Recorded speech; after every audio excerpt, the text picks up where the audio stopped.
Isang sampal ang dumurog sa aking dangal sa gitna ng marangyang Orion Grand. Habang humahalakhak ang mga traidor, nakaluhod ako sa harap ng lahat, isang dumi sa kanilang paningin. Magnanakaw ka, bulyaw ni Elena. Ngunit bago pa ako tuluyang mawasak, isang tinig ang yumanig sa palasyo. Bitawan mo ang asawa ko, si Sebastian. Bakit niya ako ililigtas? Ito ba ay pag-ibig o simula ng mas madilim na laro? Huwag mong dungisan ang sahig ng Orion Grand ng iyong mga luhang basura, Amara. Isang hamak na tagapaglinis ka lang na nangarap abutin ng bituin, pero sa putikan ka pa rin nararapat.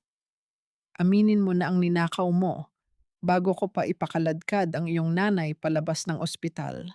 Ang matalim na tinig ni Tita Elena ay parang latigo na humagupit sa katahimikan ng malawak na lobby.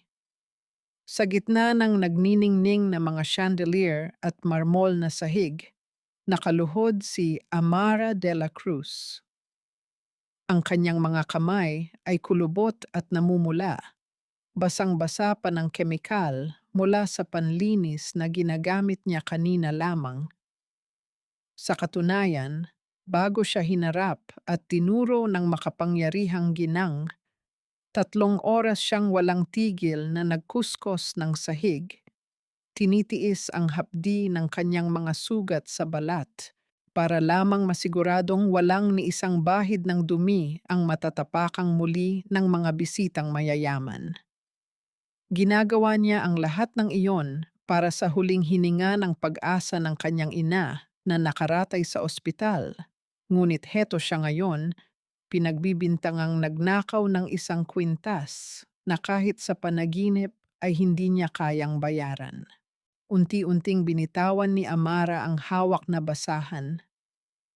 Naramdaman niya ang malamig na sensasyon na gumagapang mula sa kanyang mga dulo ng daliri hanggang sa kanyang dibdib. Hindi siya makasigaw. Ang kanyang lalamunan ay parang barado ng tuyong buhangin at ang bawat tibok ng kanyang puso ay tila isang mabigat na tambol na yuyumig sa kanyang buong pagkatao. Tumingala siya at ang malabong paningin niya ay nakatitig sa mga taong nakapaligid. Ang kanyang mga katrabaho na dati ay kasabay niyang kumain, ngayon ay nakayuko at tila ikinahihiya siyang kilalanin. Ang mundo na kanina ay maingay at abala ay biglang naging isang binging kawalan. Tanging ang malakas na pintig na lamang ng sarili niyang kaba ang kanyang naririnig. Bakit ba laging ang mga walang laban ang unang tinatamaan ng bagyo? Hanggang kailan ba kailangang bayaran ng dangal ang bawat butil ng kanin na isinusubo sa pamilya? Wala siyang ninakaw, Tita Elena, dahil ang babaeng iyan ay ang asawa ko. Ang baritono at malamig na tinig ni Sebastian Alcantara ay bumasag sa tensyon. Lumakad siya sa gitna ng lobby. Ang bawat hakbang ng kanyang sapatos ay lumilikha ng tunog na tila nagmamarka ng kapangyarihan sa ibabaw ng marmol. Hindi makapaniwala ang lahat. Si Sebastian, ang mailap at kinatatakutang CEO ng Orion Grand, ay tumayo sa tabi ni Amara. Inabot niya ang kamay ng babaeng nakaluhod, ang kamay na magaspang, basang-basa, at puno ng amoy ng sabon, at hinila ito patayo ng may pambihirang dahan-dahan. Ramdam ni Amara ang init ng palad ni Sebastian na bumabalot sa kanyang nanginginig na mga daliri. Hindi siya makapagsalita. Ang gulat sa kanyang mga mata ay higit pa sa takot na naramdaman niya kanina. Sa harap ng nanlilisik na mga mata ni Elena at sa bulungan ng mga tao, inilabas ni Sebastian ang isang gintong sing-sing mula sa kanyang bulsa at isinuot ito sa daliri ni Amara. Isang malamig na piraso ng metal, ngunit tila nagdala ng apoy na muling nagpagising sa nanunuyo niyang kaluluwa. Mula ngayon, sino mang yuyurak sa kanyang pagkatao ay ituturing kong kaaway ng pamilya Alcantara. Pagpapatuloy ni Sebastian habang ang kanyang mga mata ay diretso at matalim na nakatitig sa kanyang tiya. Hinila ni Sebastian si Amara patungo sa elevator, malayo sa mapanghusgang mga mata ng publiko. Pagpasok sa loob, ang katahimikan ay naging mas mabigat. Ang tanging naririnig na lamang ay ang mahinang huni ng makina ng elevator habang umaakyat sila patungo sa itaas na palapag. Doon, binitawan ni Sebastian ang kamay ni Amara. Ang init na naramdaman niya kanina ay biglang naglaho, pinalitan ng isang pader ng yelo. Kinuha ni Sebastian ang isang puting sobre mula sa loob ng kanyang mamahaling Amerikana at inilapag ito sa maliit na mesa sa loob ng elevator. Huwag kang magkakamaling isipin na totoong mahal kita, Amara. Niligtas ko ang buhay mo dahil kailangan ko ng kasangkapan para pabagsakin ang mga traidor sa pamilyang ito. Pirmahan mo ang kontratang iyan at tinitiyak ko sa iyong gagaling ang nanay mo. Tumanggi ka at bukas na bukas din ay babalik ka sa pagiging basurang tinatapakan sa lobby. Nakatitig si Amara sa puting papel. Ang kanyang mga luha na kanina pa pinipigilan ay unti-unting pumatak. Dahan-dahang binabasa ang mamahaling tela ng kanyang uniforme. Naramdaman niya ang bigat ng sakripisyo na kailangan niyang pasanin. Isang bagong uri ng pagkakabilanggo ang naghihintay sa kanya sa likod ng ginto at pilak na mga pader ng Orion Grand. Ito na ba ang sagot sa kanyang mga dalangin? O ito ang simula ng isang mas masakit na trahedya kung saan ang kanyang puso ang magiging taya? Nakaakyat na ang elevator sa pinakataas na palapag at habang bumubukas ang pinto, tanging ang malamig na hangin ng penthouse ang sumalubong sa kanya. Nanatiling nakatayo si Amara, tila isang rebulto ng pighati at pag-asa. Huwag mong ituturing ang sarili mong prinsesa sa bahay na ito dahil sa mga mata ko nananatili kang dumi na pilit ikinukubli ng mamahaling tela. Ang boses ni Tita Elena ay umalingaw-ngaw sa malawak at malamig na foyer ng mansyon ng mga Alcantara. Habang binibitawan niya ang mga salitang iyon, ang kanyang mga mata ay mapanghusgang gumagala sa suot na bestida ni Amara, isang mamahaling sutla na ipinahiram ni Sebastian, ngunit tila naging isang mabigat na kadena sa pakiramdam ng dalaga. Nakatayo si Amara sa gitna ng marangyang bulwagan, kung saan ang bawat kagamitan ay kumikinang sa ilalim ng mga chandelier, ngunit sa loob ng kanyang dibdib, may isang bahagi ng kanyang pagkatao ang dahan-dahang gumuguho. Nakalabas na si Sebastian upang asikasuhin ang mga papeles sa ospital ng kanyang ina at naiwan si Amara sa gitna ng kuta ng mga lobo. Mahigpit niyang hinawakan ang laylayan ng kanyang bestida. Ang kanyang mga kuko ay tila ibinabaon sa tela hanggang sa mamuti ang kanyang mga dulo ng daliri. Ang bawat hininga niya ay mabigat, tila may nakadagang malaking bato sa kanyang puso. Ang amoy ng mamahaling pabango at insenso sa loob ng mansyon ay hindi nagdala ng ginhawa. Sa halip, ito ay tila sumasakal sa kanya, ipinapaalala sa kanya na siya ay isang dayuhan sa mundong ito ng mga mapagkunwari. Sa kabila ng lahat ng karangyaan, ang pakiramdam ni Amara ay tila siya ay isang ibon na ipinasok sa isang hawlang ginto. Maganda tingnan mula sa labas, ngunit walang hangin sa loob. Dito sa pamamahay na ito, may sinusunod kaming tradisyon. Pagpapatuloy ni Elena habang dahan-dahang lumalapit kay Amara, ang tunog ng kanyang mga takong sa sahig ay tila bawat tibok ng isang paparating na panganib. Ang bawat alkantara ay may silbi. At ikaw? Ano ang silbi mo kundi ang maging isang palamuti na gawa sa putik? Kung gusto mong manatili rito at masiguro ang kaligtasan ng nanay mo, matuto kang sumunod. Magsimula ka sa paghahanda ng tsaa para sa akin at siguraduhin mong perpekto ang timpla dahil kung hindi, baka makalimutan kong asawa ka ng pamangkin ko. Situm, lihim na napakagatlabi si Amara. Gusto niyang sumagot. Gusto niyang isigaw na hindi siya basura, na siya ay isang tao na may damdamin. Ngunit ang imahe ng kanyang inang nakaratay sa ospital, ang mga tubo na nakakabit dito, at ang katotohanang si Sebastian lamang ang tanging pag-asa niya, ang nagpatikom sa kanyang bibig. Ang kanyang katawan ay nanginginig sa pigil na galit at pighati, ang kanyang mga mata ay nanunuyo sa pagpipigil ng luha na ayaw niyang ipakita sa harap ng kanyang kaaway. Tumungo siya sa kusina, isang lugar na mas malaki pa sa buong bahay nila sa probinsya. Sa gitna ng kanyang pag-iisa, habang naghihintay na kumulo ang tubig, napansin niya ang isang maliit na pasong may lantang bulaklak sa gilid ng bintana. Ang mga talulot nito ay tuyo na at tila sumuko na sa buhay.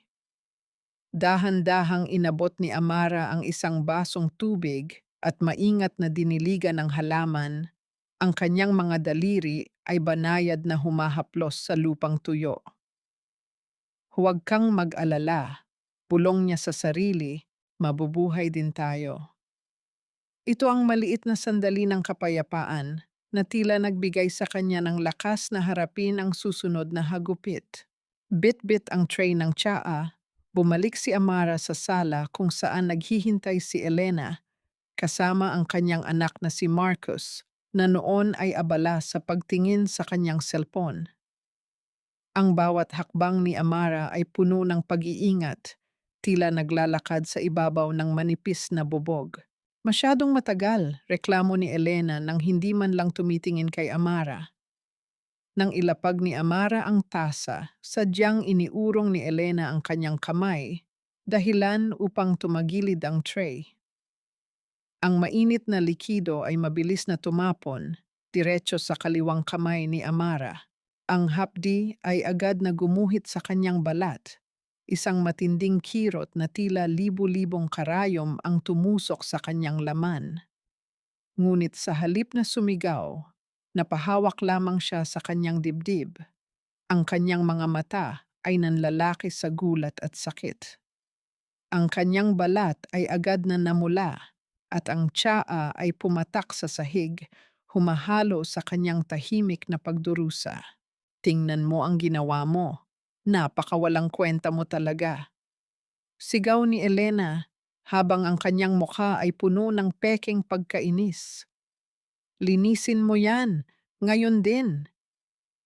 Sa gitna ng sakit, dahan-dahang lumuhod si Amara upang punasan ang natapong tsaa gamit ang kanyang sariling panyo.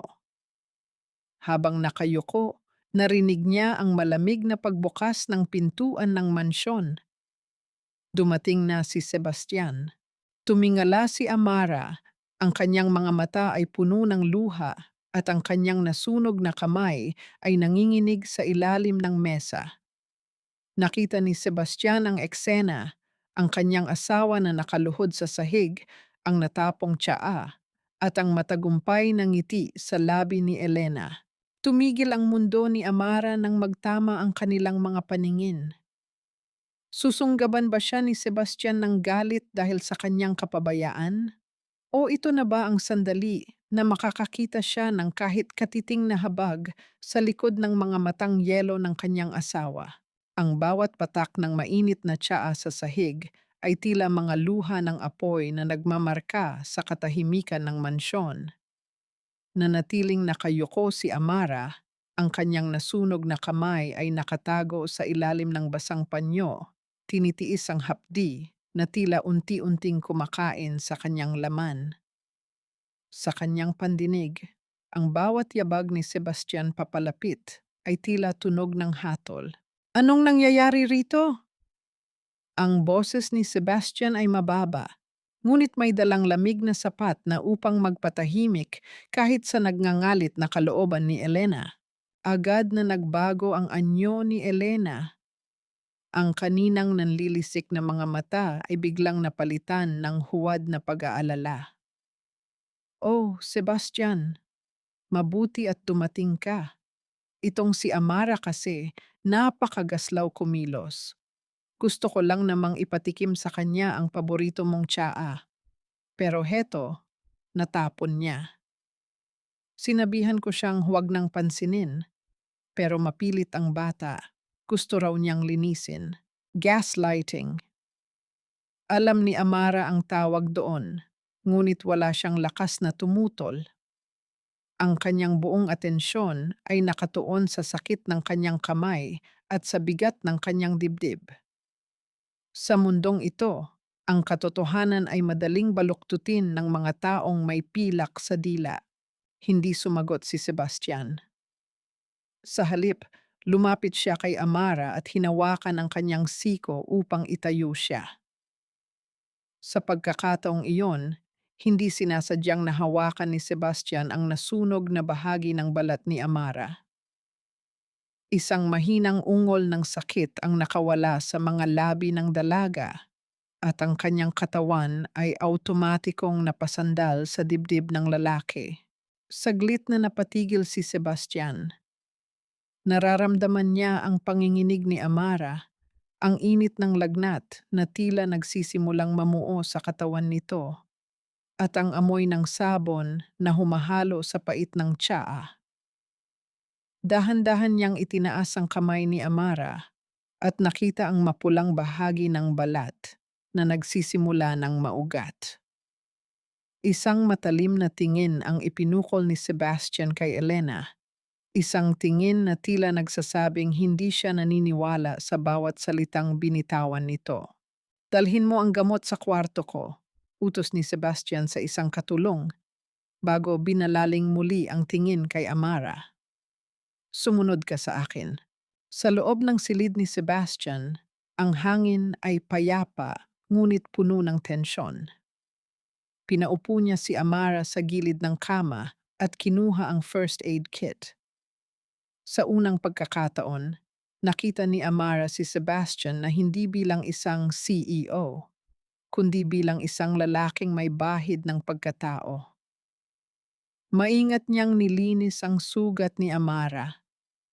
Ang bawat haplos ng bulak na may gamot ay nagdadala ng pananariwa, ngunit ang mas masakit ay ang katotohanang kailangan niyang umasa sa lalaking ito. Bakit hindi ka lumaban? Tanong ni Sebastian habang maingat na binabalot ng benda ang kamay ni Amara. Ang mga taong katulad ko, sir, walang karapatang lumaban kung ang itataya ay ang buhay ng mga mahal nila. Sagot ni Amara, ang kanyang tinig ay gumaralgal. Para sa inyo, ang tsaa ay inumin lang. Para sa akin ang bawat segundo rito ay katumbas ng oxygen ng nanay ko. Tinitigan ni Sebastian ang mga mata ni Amara. Nakita niya ang lalim ng sakripisyo na handang gawin ng babaeng ito. Isang pambihirang lambot ang dumaan sa mga mata ng lalaki, ngunit agad din itong naglaho nang tumunog ang telepono ni Amara. Mabilis na sinagot ni Amara ang tawag. Mula sa kabilang linya, narinig niya ang boses ng doktor. Ma'am Amara, kailangan po nating isailalim sa operasyon ang nanay niyo ngayon din.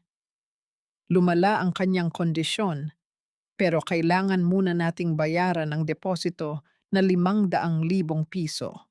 Tila gumuho ang langit sa ulirat ni Amara. Ang kanyang mga kamay ay nanginig at ang telepono ay muntik nang mahulog sa sahig.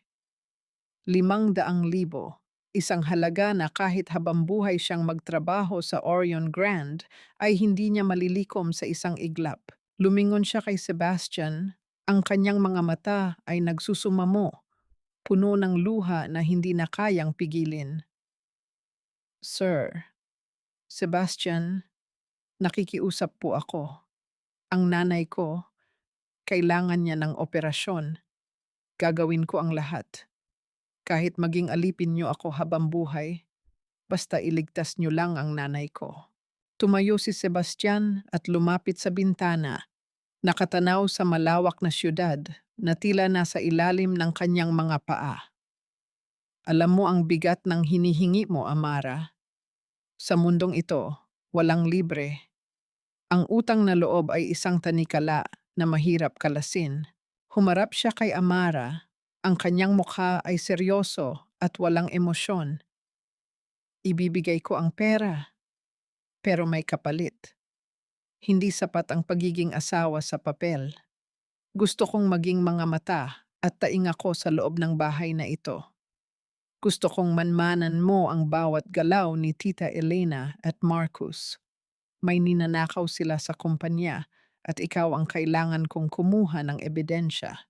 Napatitig si Amara sa kanya. Isang mapanganib na laro. Kung mahuli siya ni Elena, hindi lang trabaho ang mawawala sa kanya, maaaring pati ang kanyang buhay. Ngunit nang maisip niya ang kanyang ina, wala siyang ibang pagpipilian. Pirmahan mo ito, sabi ni Sebastian habang iniaabot ang isang bagong dokumento, isang kasunduan na mas mahigpit pa sa nauna. Habang hinahawakan ni Amara ang panulat gamit ang kanyang nanginginig na kamay, naramdaman niya ang bigat ng bawat letra ng kanyang pangalan. Sa sandaling iyon, hindi lang ang kanyang pirma ang ibinigay niya, kundi ang kanyang kaluluwa sa ilalim ng kapangyarihan ni Sebastian. Pagkatapos niyang pumirma, tumayo si Sebastian at may kinuha sa kanyang vault. Heto ang tseke. Pumunta ka na sa ospital. Ngunit bago pa makahakbang si Amara palabas, isang malakas na katok ang bumasag sa usapan.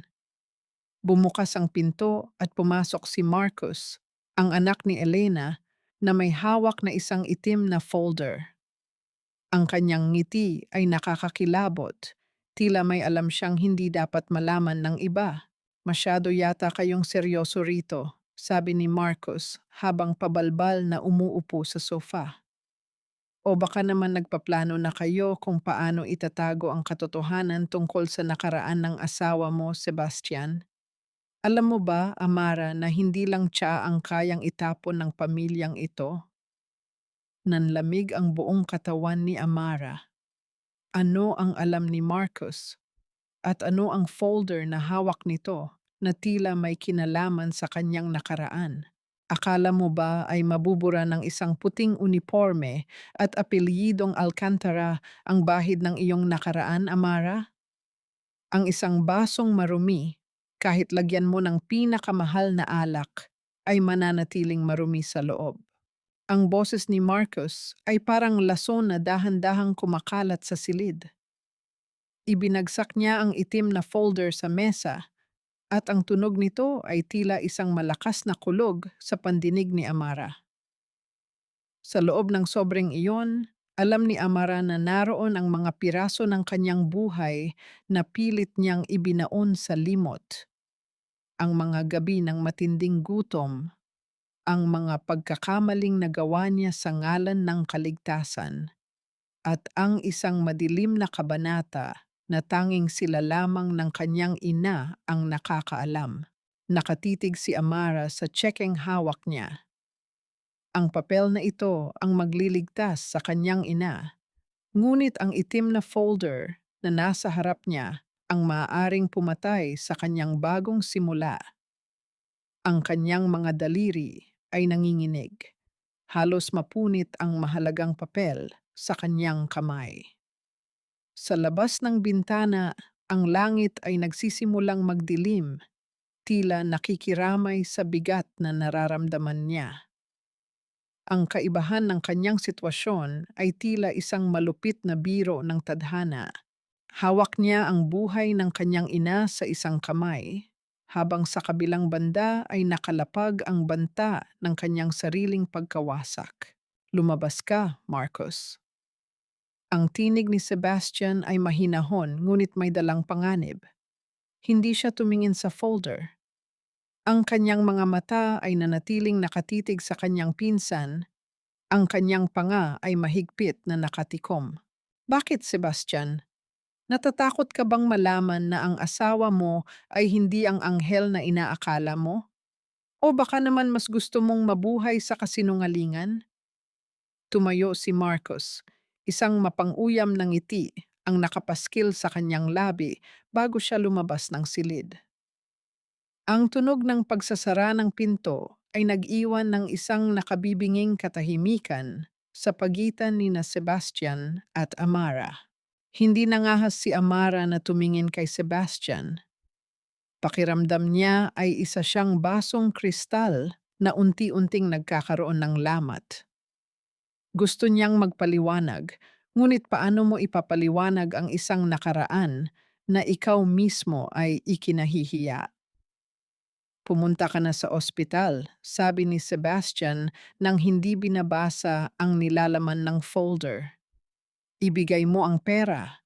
Huwag mong hayaang mamatay ang nanay mo dahil lang sa takot mo sa mga papel na iyan. Lumipas ang mga oras sa ospital na tila isang malabong panaginip. Habang nasa loob ng operating room ang kanyang ina, naupo si Amara sa malamig na silya ng hallway. Ang amoy ng antiseptic at ang mahinang huni ng mga makina sa paligid ay nagpapaalala sa kanya kung gaano kanipis ang sinulid na nagdurugtong sa buhay at kamatayan. Nang lumabas ang doktor at sinabing ligtas na ang kanyang ina, doon lamang nakahinga nang maluwag si Amara. Ang kanyang mga luha ay pumatak na parang ulan pagkatapos ng isang mahabang tagtuyot. Gabi na nang bumalik si Amara sa mansyon. Ang buong bahay ay balot ng katahimikan maliban sa mahinang tunog ng baso na tumatama sa mesa mula sa silid aklatan. Natagpuan niya si Sebastian doon, nakaupo sa dilim, may hawak na baso ng alak. Mukhang pagod ang lalaki, ang kanyang buhok ay gulo-gulo at ang kanyang mga mata ay tila nakatitig sa isang bagay na malayo. Ligtas na po si nanay, sir. Bulong ni Amara habang nakatayo sa may pinto. Tumingin si Sebastian sa kanya. Mabuti naman. Ibinaling niya muli ang tingin sa hawak niyang baso. Alam mo ba, Amara, ang nanay ko namatay sa lugar na iyon, sa ospital, habang ako ay nasa isang business meeting sa ibang bansa. Pinaniwala ako ni Tita Elena na maayos lang ang lahat, na hindi ko na kailangang umuwi agad. Pagbalik ko, malamig na siya. Dahan-dahang lumapit si Amara at tumabi sa lalaki. Hindi siya nagsalita, ngunit ang kanyang presensya ay nagsilbing isang tahimik na sandigan. Nakita niya ang isang bahagi ni Sebastian na hindi nakikita ng mundo, ang isang batang lalaki na naiwan sa dilim ng pagtataksil ng sarili niyang pamilya. Hindi niyo po kasalanan, mahinahong sabi ni Amara. Inabot niya ang kamay ni Sebastian. Ang kanyang mga daliri ay banayad na humahaplos sa likod ng palad nito. Ang init ng balat ni Amara ay tila isang gamot sa nanlalamig na puso ng lalaki. Sa sandaling iyon, wala ang kontrata, wala ang pera, at wala ang pagpapanggap. Dalawang kaluluwa lamang sila na nagtatagpo sa gitna ng kani-kanilang pighati. Ibinaba ni Sebastian ang kanyang baso at tumingin ng malalim sa mga mata ni Amara. Bakit mo ako inaaliw? Pagkatapos ng lahat ng ginawa ko sa iyo, pagkatapos kitang gawing kasangkapan, bakit ang lambot pa rin ng puso mo? Dahil alam ko po ang pakiramdam ng mag-isa sa gitna ng maraming tao, sir, sagot ni Amara. Ang kanyang mga mata ay kumikinang sa ilalim ng liwanag ng buwan na pumapasok sa bintana. Unti-unting lumapit ang mukha ni Sebastian sa kanya. Nararamdaman ni Amara ang bawat hininga ng lalaki, ang amoy ng alak na humahalo sa lamig ng gabi. Ang kanyang puso ay tumitibok ng mabilis, tila isang ibong gustong kumawala.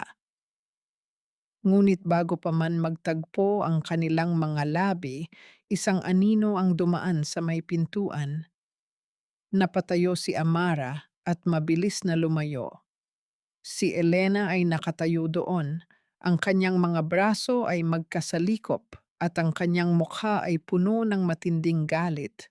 Napakabilis mo talagang gumapang, Amara, uyam ni Elena.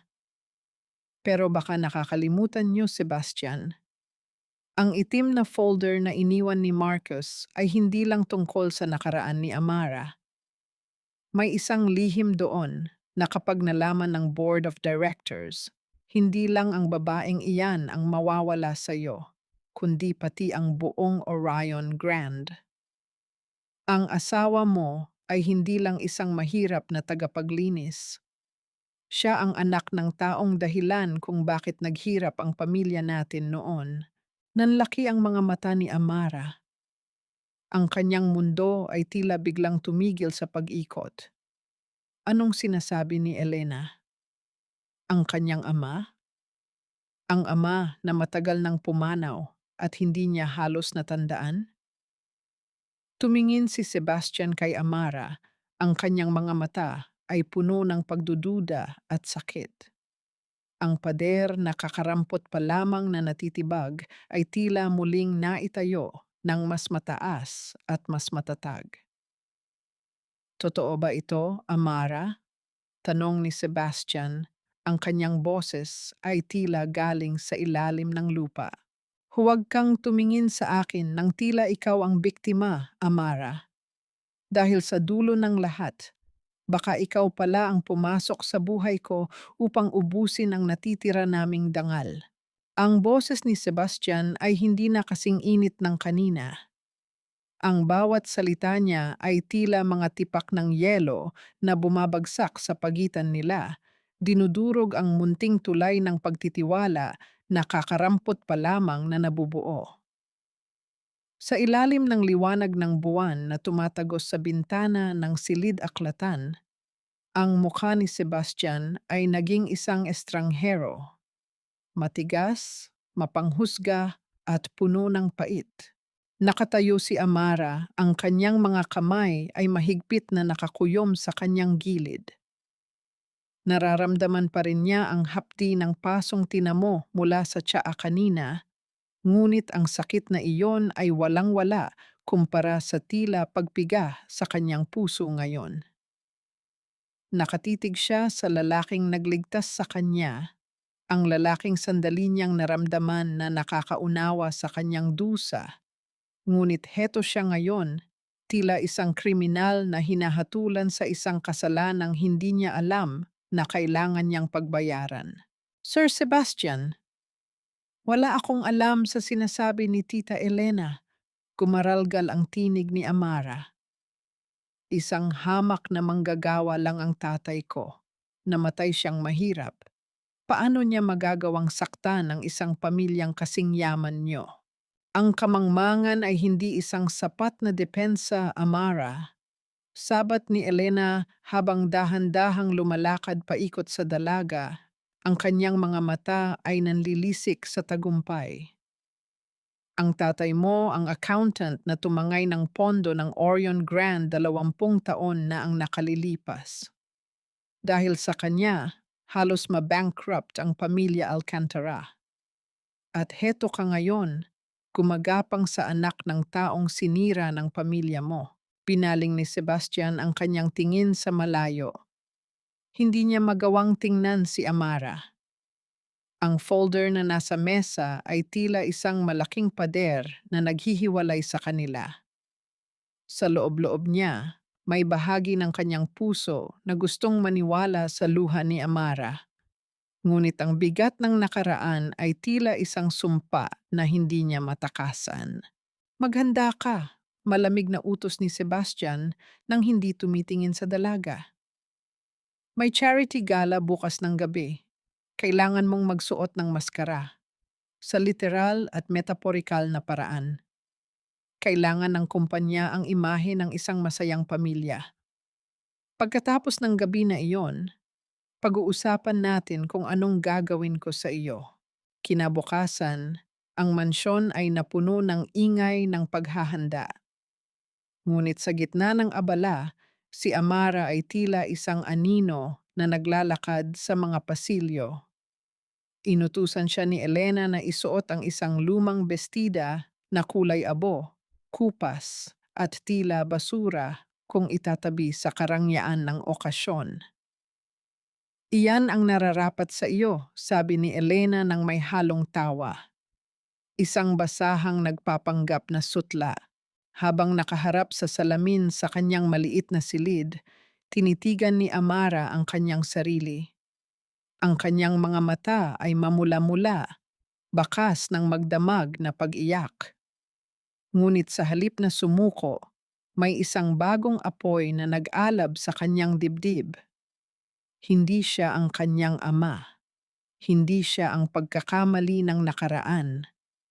Kung kailangan niyang magsuot ng maskara, gagawin niya ito. Hindi para sa mga Alcantara, kundi para sa kanyang sariling dangal. Ilang minuto bago ang pag-alis, bumukas ang pinto ng kanyang silid. Pumasok si Sebastian, bitbit ang isang malaking itim na kahon. Wala siyang imik na inilapag ito sa kama at binuksan. Isang lila at nagniningning na gown ang bumungad, gawa sa pinakamahal na tela na tila hinabi mula sa mga bituin. Suotin mo ito, sabi ni Sebastian. Ang kanyang boses ay wala pa ring emosyon, ngunit ang kanyang mga mata ay sandaling napatitig sa namumulang kamay ni Amara. Ayokong mapahiya ang apelyido ko sa harap ng board of directors. Lumapit siya kay Amara at sa isang pambihirang pagkakataon, siya na mismo ang nag-ayos ng kwintas sa leeg ng dalaga. Nararamdaman ni Amara ang lamig ng mga daliri ni Sebastian sa kanyang balat, isang haplos na nagpadala ng kuryente sa kanyang buong katawan. Nagtagpo ang kanilang mga paningin sa salamin. May mga salitang gustong kumawala sa kanilang mga labi, mga tanong, mga paliwanag, mga pagsusumamo. Ngunit pareho silang naging bilanggo ng kani-kanilang pride. Sa loob ng hotel ballroom ng Orion Grand, ang lahat ay nakatuon sa pagdating ng mag-asawa. Ang mga flash ng camera ay tila mga kidlat na bumubulag sa paligid. Ngiinitian ni Amara ang lahat, isang ngiting perpekto ngunit walang buhay. Ang kanyang kamay ay nakakapit sa braso ni Sebastian, nararamdaman ang tigas ng kalamnan ng lalaki sa ilalim ng suit nito. Sa gitna ng sayawan, habang dahan-dahan silang umiikot sa ilalim ng nagniningning na chandelier, inilapit ni Sebastian ang kanyang mukha sa tainga ni Amara. Ang kanyang hininga ay mainit sa balat ng dalaga. Huwag kang bibitiw, Amara, bulong niya. Ang mga taong nakapaligid sa atin ay parang mga pating na naghihintay ng patak ng dugo. Magkunwari tayong masaya hanggat hindi ko pa nahahanap ang ebidensyang kailangan ko laban sa iyo o laban sa kanila. Isang mahinang pisil sa kamay ang isinagot ni Amara, isang senyales na handa siyang lumaban, ngunit sa gitna ng kanilang pagsasayaw, biglang namatay ang mga ilaw. Isang malakas na ingay ng pagkabasag ng kristal ang umalingaw-ngaw sa buong ballroom. Nang muling bumukas ang ilaw, ang malaking screen sa entablado ay hindi na nagpapakita ng mga proyekto ng kumpanya. Sa halip, isang video ang lumabas. Isang video ni Amara na tila may kinukuha mula sa vault ni Sebastian, ang vault kung saan nakatago ang mga pinakasensitibong dokumento ng Orion Grand. Naramdaman ni Amara ang pagbitiw ni Sebastian sa kanyang kamay. Ang bawat mata sa loob ng ballroom ay nakatingin sa kanya, puno ng panghuhusga at galit. Ang maskara na pilit niyang isinuot ay tila tuluyang nadurog sa kanyang paanan. Sino ang kumuha ng video na iyon? At paano na ipalabas ang isang bagay na kailanman ay hindi naman talaga ginawa ni Amara? Ang bawat bulong sa loob ng silid ay parang libu-libong karayom na tumutusok sa aking balat, habang ang mga mata ni Sebastian ay tila isang malalim na bangin na wala ng hangganan. Sa gitna ng nagniningning na ballroom, kung saan ang bawat palamuti ay simbolo ng yaman, si Amara ay nakatayo bilang isang biktima ng isang malupit na pagtatanghal. Ang video sa malaking screen ay tila isang hatol ng kamatayan, isang pekeng katotohanan na binuo upang wasakin siya sa harap ng lahat.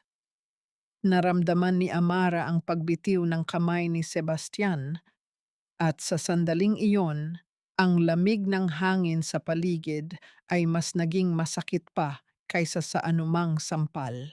Ang lalamunan ni Amara ay tuyong-tuyo at ang bawat lunok niya ay tila may kasamang bubog.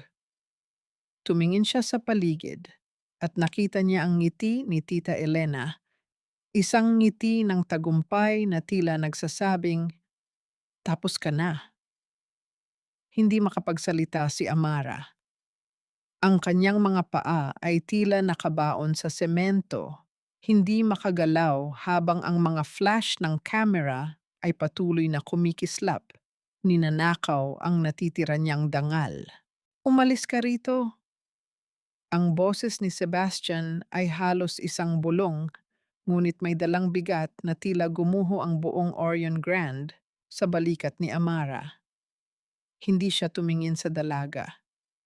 Ang kanyang panga ay mahigpit na nakatikom at ang kanyang mga kamao ay nakakuyom hanggang sa mamuti ang kanyang mga dulo ng daliri.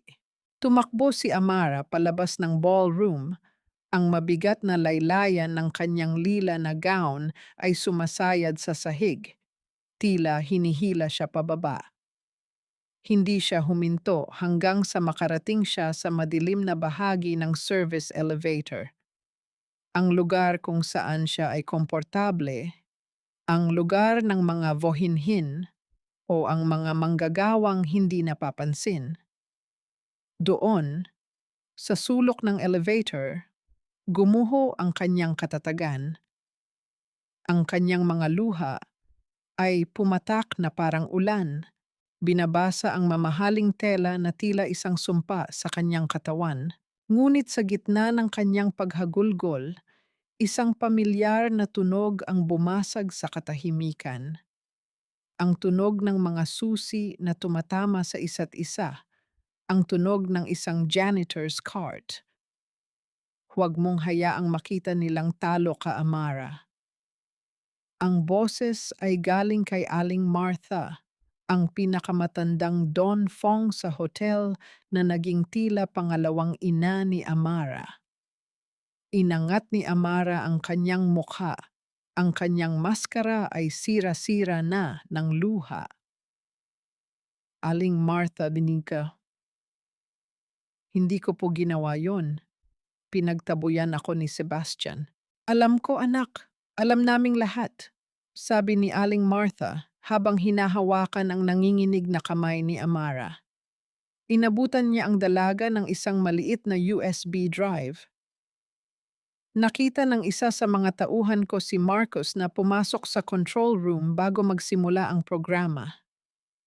Ang mga mata ng mga nasa itaas ay laging nakatingin sa ginto, ngunit kaming mga nasa ibaba ang nakakakita ng dumi sa bawat sulok. Sa gitna ng kanyang pinakamadilim na sandali, natagpuan ni Amara ang kanyang lakas hindi sa yaman ni Sebastian, kundi sa katapatan ng kanyang mga dating kasama. Ang mga taong itinuturing na basura ng mga Alcantara ang siyang may hawak ng katotohanan. Dahan-dahang pinunasan ni Amara ang kanyang mga luha. Ang apoy ng katarungan ay muling nag-alab sa kanyang mga mata. Mabilis na nagpalit ng damit si Amara. Hinubad niya ang lila na gown at isinuot muli ang kanyang lumang uniforme na itinago niya sa locker. Sa uniformeng ito, siya ay muling naging invisible. Nagsimula siyang maglakad sa mga pasilyo ng Orion Grand, hindi bilang asawa ng CEO, kundi bilang isang manggagawang naghahanap ng hustisya. Pumasok siya sa opisina ni Marcos habang ang lahat ay abala pa sa ballroom. Gamit ang master key na ibinigay ni Aling Martha, dahan-dahan niyang binuksan ang pintuan. Ang silid ay amoy mamahaling tabako at alak.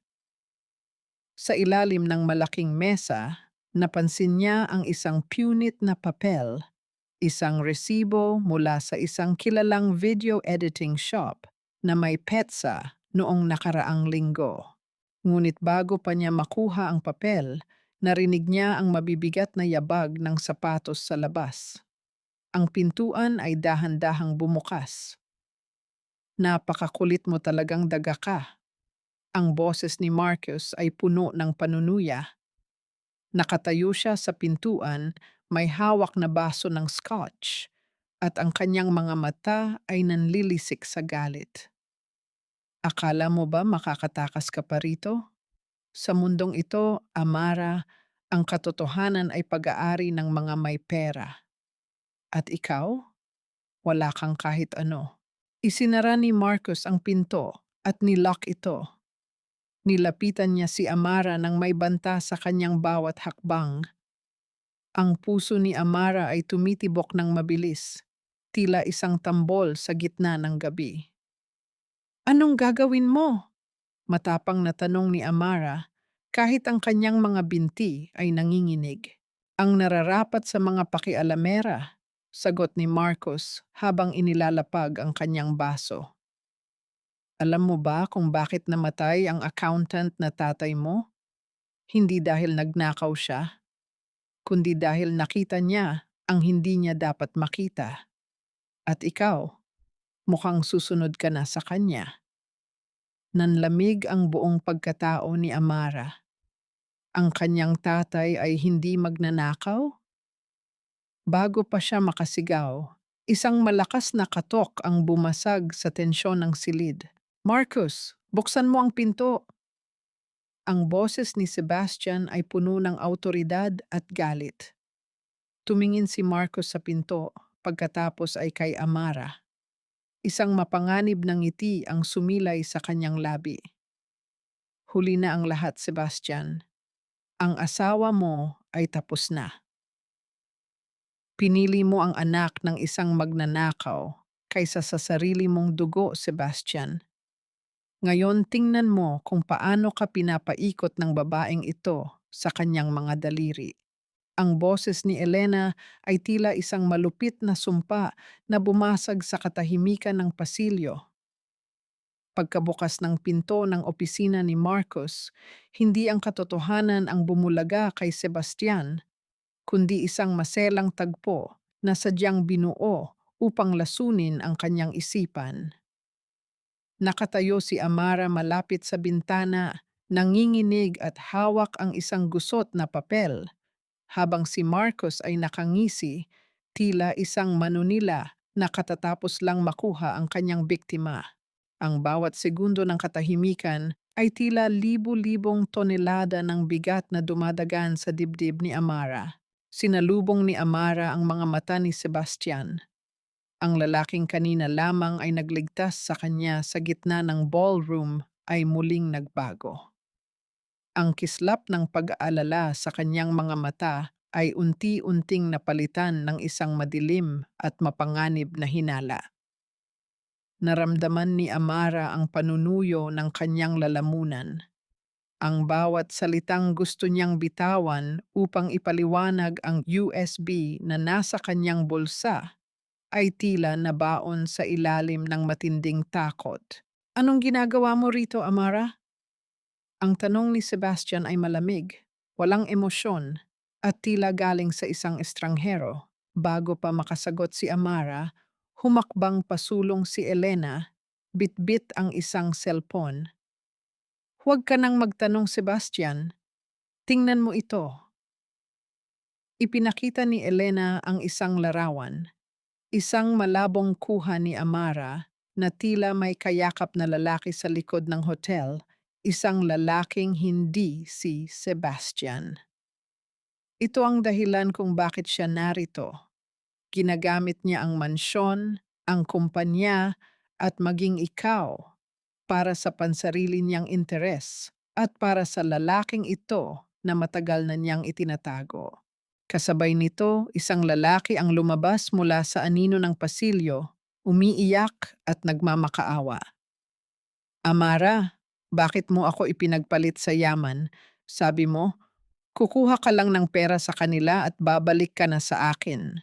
Ang mundong binuo ni Amara ay tila isang kastilyong buhangin na tinamaan ng dambuhalang alon. Nanlamig ang kanyang mga paa. Ang lalaking nagsasalita ay hindi niya kilala, ngunit ang bawat salita nito ay tila isang pako na ibinabaon sa kanyang dangal. Tumingin siya kay Sebastian, naghahanap ng kahit katiting na tiwala, ngunit ang nakita niya ay ang pagkuyom ng mga kamao ng lalaki at ang pagtiim ng kanyang bagang. Sinungaling. Ang tanging naibulalas ni Amara, ngunit ang kanyang tinig ay tila isang mahinang ihip ng hangin sa gitna ng nagngangalit na bagyo. Sapat na. Ang boses ni Sebastian ay tila isang pader na humarang sa pag-asa ni Amara. Hindi na siya tumingin sa dalaga. Ang kanyang galit ay hindi sumabog sa pamamagitan ng sigaw, kundi sa pamamagitan ng isang nakakabinging pagtalikod. Umalis ka rito, Amara. Hindi ko na gustong makita ang mukha mo sa Orion Grand o kahit sa mansyon. Dinala ng mga tauhan ni Sebastian si Amara palabas ng hotel. Itinulak siya patungo sa kalsada habang ang ulan ay nagsisimulang bumuhos ng malakas. Ang mamahaling uniforme na suot niya ay mabilis na nabasa, dumidikit sa kanyang balat na tila isang pangalawang layer ng pighati. Ang bawat patak ng ulan ay tila sumasabay sa kanyang mga luha, mabigat, malamig, at walang katapusan. Naupo si Amara sa gilid ng kalsada, malapit sa isang saradong tindahan. Ang kanyang katawan ay nanginginig sa ginaw, ngunit ang mas matinding lamig ay nagmumula sa kanyang puso. Naalala niya ang bawat haplos ni Sebastian, ang bawat pangakong naramdaman niya sa gitna ng kanilang pagsasayaw kanina. Lahat ng iyon ay tila isang malupit na biro. Sa gitna ng malakas na ulan, hinawakan ni Amara ang kanyang bulsa. Naroon pa rin ang USB drive na ibinigay ni Aling Martha. Kahit itaboy siya ng buong mundo, kahit talikuran siya ng lalaking sinisimulan na niyang mahalin, hindi niya bibitiwan ang katotohanan. Dahan-dahan siyang tumayo, ang kanyang buhok ay nakadikit sa kanyang mukha at nagsimulang maglakad sa gitna ng baha. Ang bawat hakbang ay puno ng hirap, ngunit sa kanyang isipan, naroon ang imahe ng kanyang ina at ang alaala ng kanyang ama na pilit binababoy ng mga Alcantara. Hindi ako susuko. Bulong niya sa hangin. Hahanapin ko ang katarungan, kahit ang kapalit ay ang huling piraso ng aking puso. Samantala, sa loob ng penthouse, nakatayo si Sebastian sa harap ng bintana, pinapanood ang bawat patak ng ulan na humahampas sa salamin. Hawak niya ang baso ng alak, ngunit ang pait ng inumin ay hindi sapat upang tabunan ang pait ng kanyang nararamdaman. Sa kanyang mesa, nakalapag ang itim na folder ni Marcos at ang larawang ipinakita ni Elena. Isang bahagi ng kanyang pagkatao ang nagsasabing biktima lang si Amara, ngunit ang takot na muling maloko ng taong pinagkatiwalaan niya ay mas matindi. Dahan-dahan niyang kinuha ang larawan at pinagmasdan ang mukha ni Amara.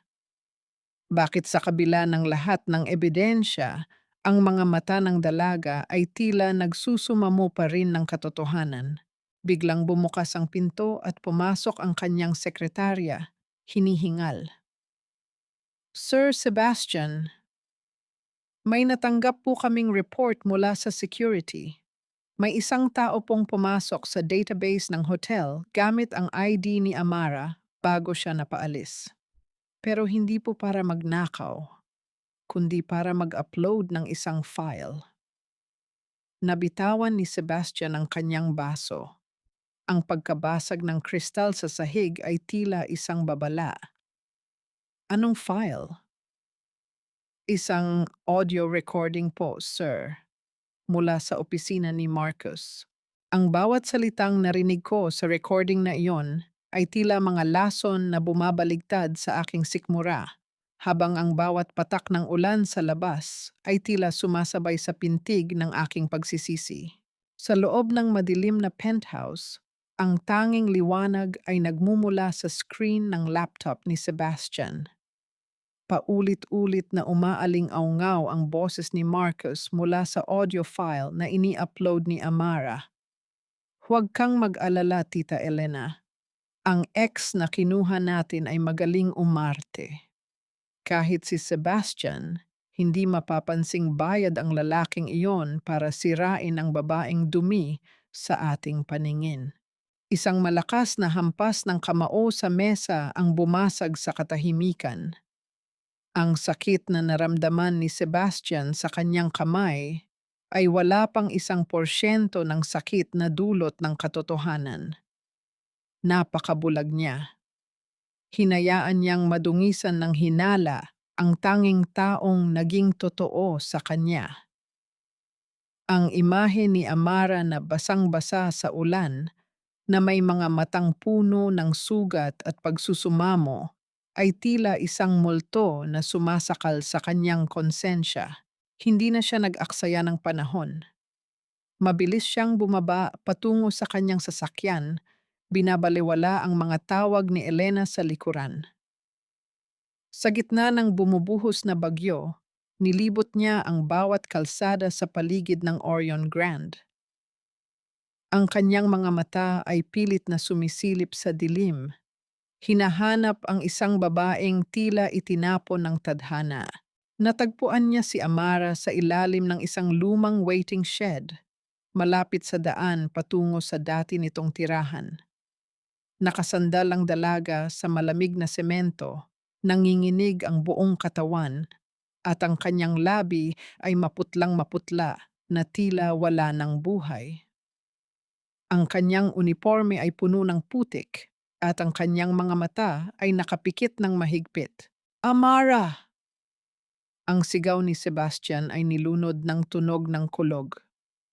Binuhat niya ang dalaga at ang init na nagmumula sa katawan nito ay tila isang babala. Isang matinding lagnat na dulot ng pagod at pighati. Sa loob ng sasakyan, maingat niyang binalot si Amara ng kanyang sariling Amerikana. Ang amoy ng pabango ni Sebastian ay humalo sa amoy ng ulan at lumbay. Sa halip na ibalik sa mansyon kung saan naroon si Elena, dinala ni Sebastian si Amara sa kanyang lihim na rest house sa labas ng lungsod.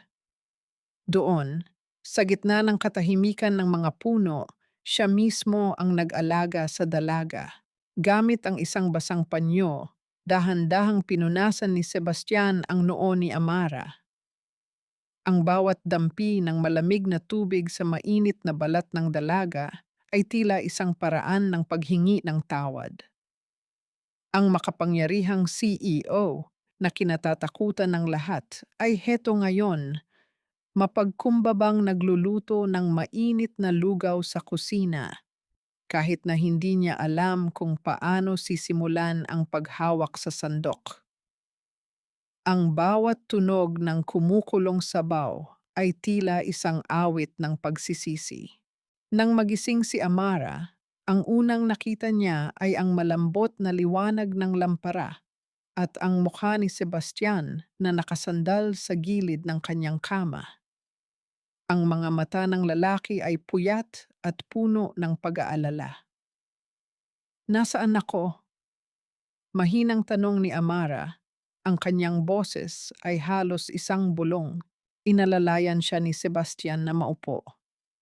"Ligtas ka na, Amara. Narinig ko na ang lahat. Alam ko na ang ginawa ni na Marcus." Inabot niya ang mangkok ng lugaw at dahan-dahang hinipa ng bawat subo bago ito itapat sa bibig ng dalaga. "Kailangan mong kumain. Patawarin mo ako dahil naging mahina ang tiwala ko sa iyo." Napatitig si Amara sa lalaki. Ang galit na dapat sana ay nararamdaman niya ay tila naglaho, pinalitan ng isang matinding pangungulila. "Bakit niyo po ito ginagawa? Sabi niyo, kasangkapan niyo lang ako." "Nagkamali ako," sagot ni Sebastian. Ang kanyang boses ay gumaralgal. "Akala ko ay kaya kong kontrolin ang lahat ng emosyon ko. Pero nang makita kitang naglalakad palayo sa ilalim ng ulan, naramdaman kong pati ang sarili ko ay nawawala na." Dahan-dahang inabot ni Sebastian ang kamay ni Amara, ang kamay na may benda pa rin mula sa paso ng tsaa. Marahan niya itong hinalikan, isang dampi na puno ng pangako at pagpapakumbaba. Ang init ng kanyang hininga sa balat ni Amara ay nagpadala ng isang kakaibang kilig na tumagos hanggang sa kaibuturan ng puso ng dalaga. Ngunit sa gitna ng kanilang paglalapit, naramdaman ni Amara ang isang kakaibang kaba. "Sir Sebastian, si Marcus, sinabi niya sa akin na ang tatay ko ay hindi nagnakaw, na pinatay siya dahil sa isang lihim na nakita niya." Nanigas si Sebastian. Ang kanyang mga mata ay muling naging seryoso. Kung totoo ang sinasabi niya, ibig sabihin ay may mas malalim pang kasalanan ang aking pamilya sa iyo, Amara. At gagawin ko ang lahat upang mahanap ang katotohanan iyon. Sa labas, ang bagyo ay nagsisimula ng humupa, ngunit sa loob ng silid, isang bagong uri ng apoy ang nagsisimulang mabuo. Isang pagmamahal na isinilang mula sa sakit at isang alyansa na hindi na mabubuwag ng kahit anong kasinungalingan. Bago tuluyang makatulog muli si Amara, naramdaman niya ang marahang pagdampi ng mga labi ni Sebastian sa kanyang noo. "Patawad, Amara. Hinding-hindi ko nahahayaang may manakit sa iyo muli. Inilabas ko na ang nanay mo sa ospital, Amara. Huwag mong isiping ang mga barya ni Sebastian ay sapat na para linisin ang dumi sa pangalan niyo. Ngayon, hayaan nating mabulok ang matandang iyon sa kalsada kung saan kayo nararapat." Ang boses ni Tita Elena sa kabilang linya ay tila mga bubog na humiwa sa katahimikan ng umaga. Nakaupo si Amara sa tabi ng bintana ng rest house, balot ng makapal na kumot at may hawak na mangkok ng lugaw, ang simbolo ng pagkalinga ni Sebastian.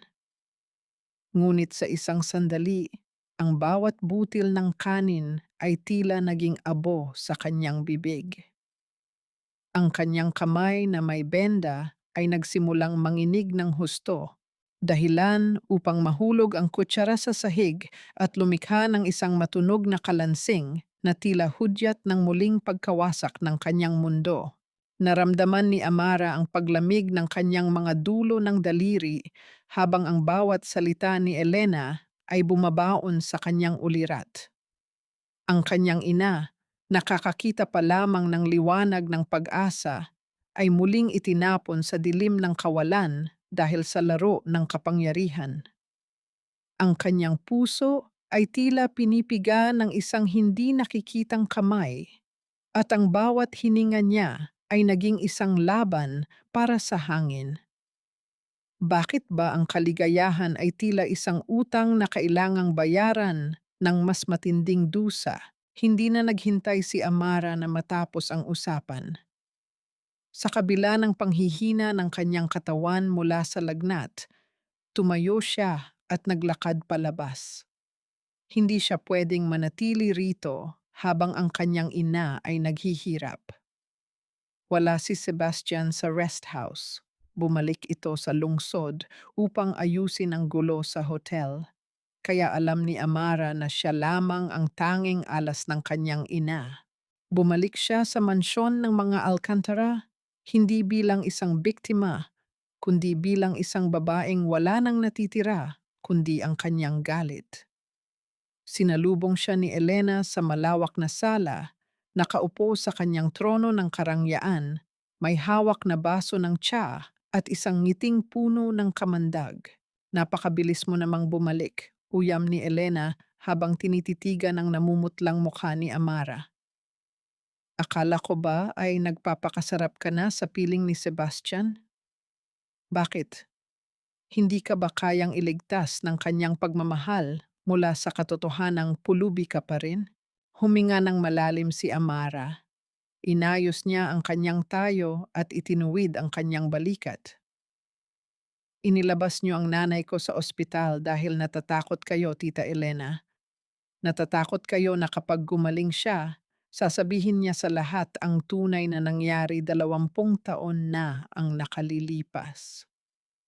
Alam ko na ang lahat. Alam ko na ang tatay ko ay hindi magnanakaw. Pinatay siya dahil sa lihim niyo. Sa kabila ng kanyang benda at maputlang mukha, si Amara ay tumayo ng mas matayog kaysa kay Elena. Ang kanyang mga mata ay hindi nakakikitaan ng luha, kundi ng isang matalim na determinasyon na tila isang espada na nakaturo sa leeg ng matanda. Sa unang pagkakataon, ang tsa sa kamay ni Elena ay bahagyang nayanig. "Ang tapang mo na," sagot ni Elena. Ang kanyang boses ay naging mas matalim at puno ng gaslighting.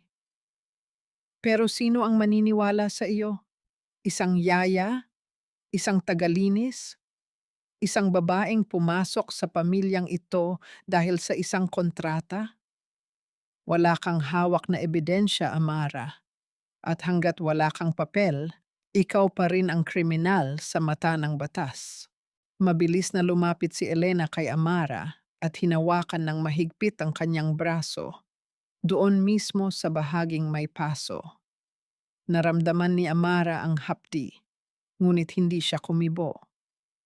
Ang sakit ng balat ay wala sa sakit ng kanyang kalooban. "Gusto mong malaman ang katotohanan?" Bulong ni Elena, ang kanyang hininga ay amoy pait ng kape at pighati. "Ang tatay mo, nakita niya kung paano ko binago ang testamento ng tatay ni Sebastian. Nakita niya kung paano ko kinuha ang nararapat sa amin. At dahil pakialamero siya, kailangan siyang alisin.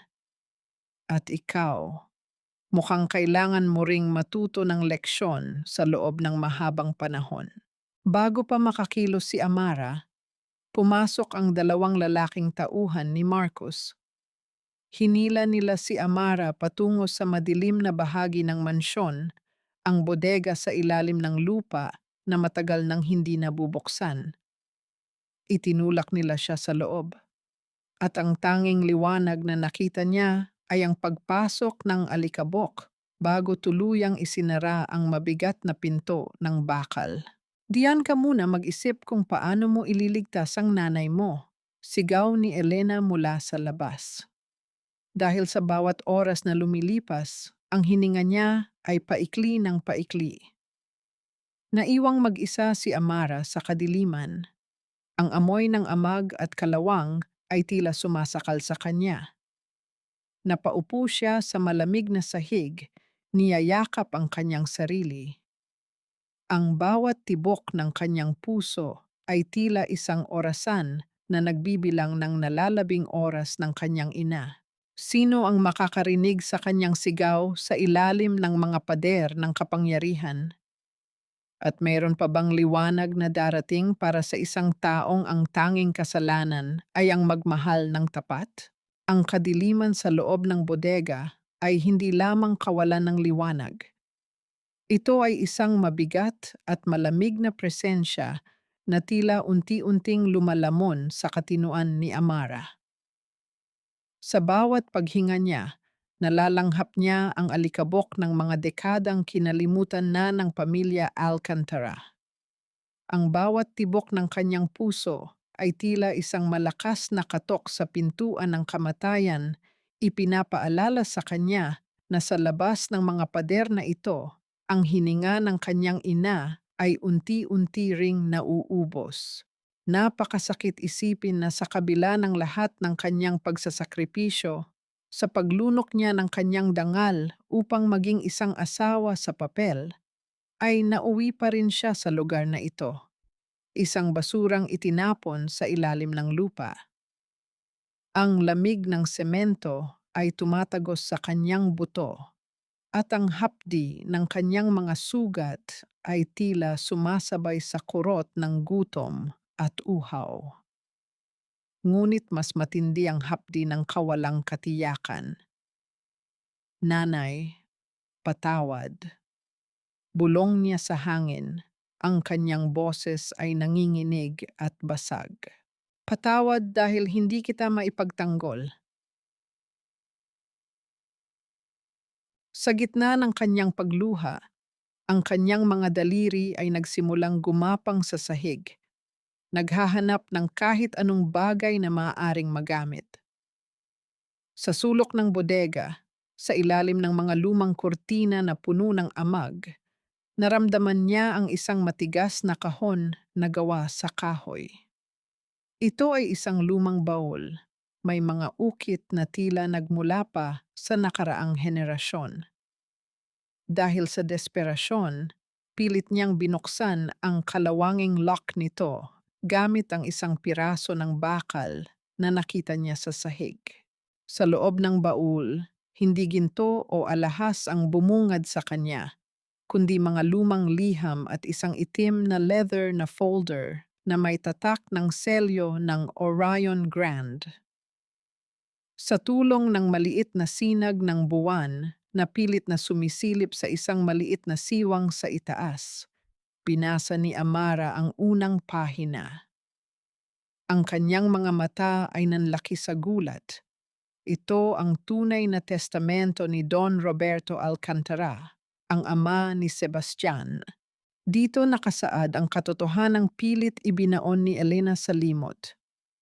Ang Orion Grand ay hindi kailanman ipinamana kay Elena o sa kanyang mga anak. Ang malaking bahagi ng pag-aari ay nakalaan para sa magiging asawa ni Sebastian bilang proteksyon sa legacy ng pamilya laban sa sakim ng mga kamag-anak. At ang mas nakakanginig sa lahat, may nakalakip na sulat mula sa kanyang ama, ang accountant na si Mateo de la Cruz. Kung binabasa mo ito, ibig sabihin ay wala na ako. Ang katotohanan ay hindi namamatay kasama ng tao. Ang pamilya Alcantara ay may utang sa katarungan at ang testamentong ito ang susi. Nayakap ni Amara ang folder sa kanyang dibdib. Ang kanyang ama ay hindi nagnakaw. Siya ay naging bayani na piniling mamatay upang protektahan ang huling habilin ng taong nagtiwala sa kanya. Sa gitna ng dilim, naramdaman ni Amara ang isang kakaibang init. Ang kanyang takot ay napalitan ng isang nag-aapoy na determinasyon. Hindi na siya ang biktimang nakaluhod sa lobby. Siya na ngayon ang may hawak ng katotohanang gigiba sa palasyo ni Elena. Ngunit ang katahimikan ng bodega ay biglang bumasag. Narinig ni Amara ang mabibigat na yabag ng sapatos sa itaas. Kasunod ang malakas na sigawan. Ang mga boses ay puno ng galit. Nasaan siya, Elena?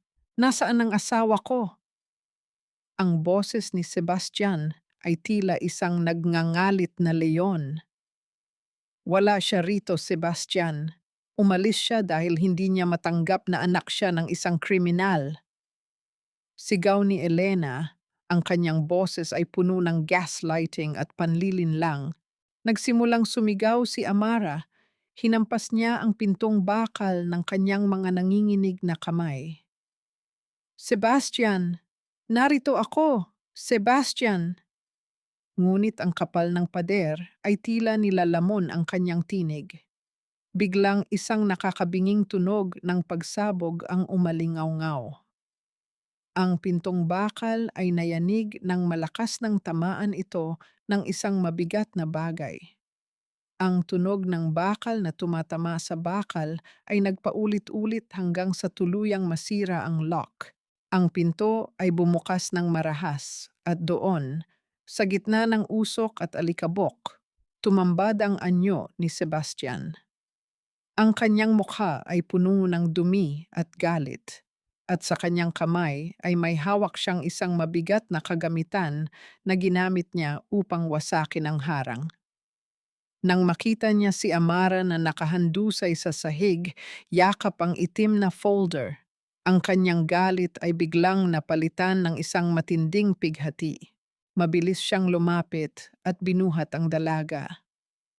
Amara, Diyos ko, Amara. Bulong niya habang ang kanyang mga kamay ay nanginginig sa paghaplos sa mukha ng asawa. Ngunit bago pa sila makalabas, isang malakas na putok ang narinig sa labas ng pasilyo. Isang bala ang tumama sa dingding na malapit sa kanila. Nakatayo sa dulo ng pasilyo si Marcus. May hawak na baril at ang kanyang mga mata ay puno ng kabaliwan. Walang aalis sa inyong dalawa ng buhay, sabi ni Marcus habang dahan-dahang itinatutok ang baril sa direksyon ni Sebastian. Kung hindi mapapasa amin ang Orion, sisiguraduhin kong sa sementeryo ang tuloy nyo. Mahigpit na niyakap ni Sebastian si Amara, ginawa niyang panangga ang sarili niyang katawan. Sa sandaling iyon, ang hininga ni Amara ay tila tumigil.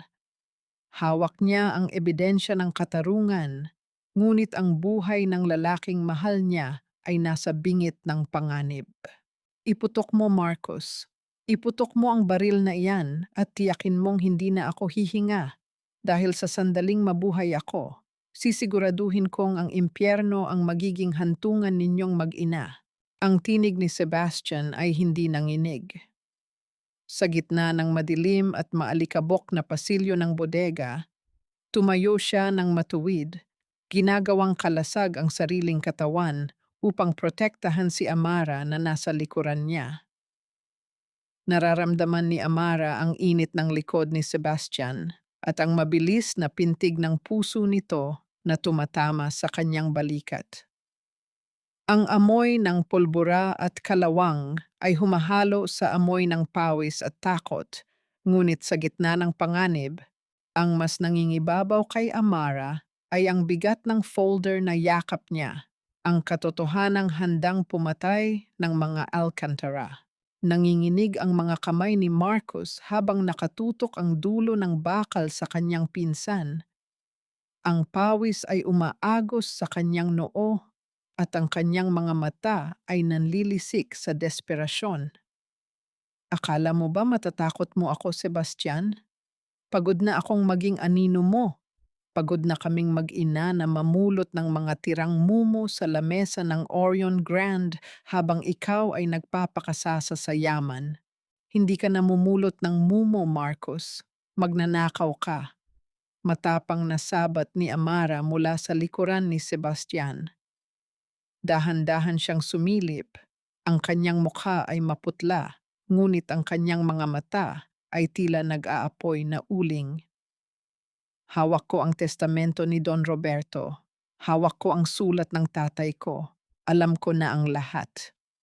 Hindi niyo pag-aari ang mansyong ito. Hindi niyo pag-aari ang hotel. Ninakaw niyo ang lahat mula kay Sebastian at mula sa katarungan. Isang matalim na halakhak ang pinakawalan ni Marcus, ngunit ito ay tunog ng isang taong nawawala na sa katinuan. Testamento?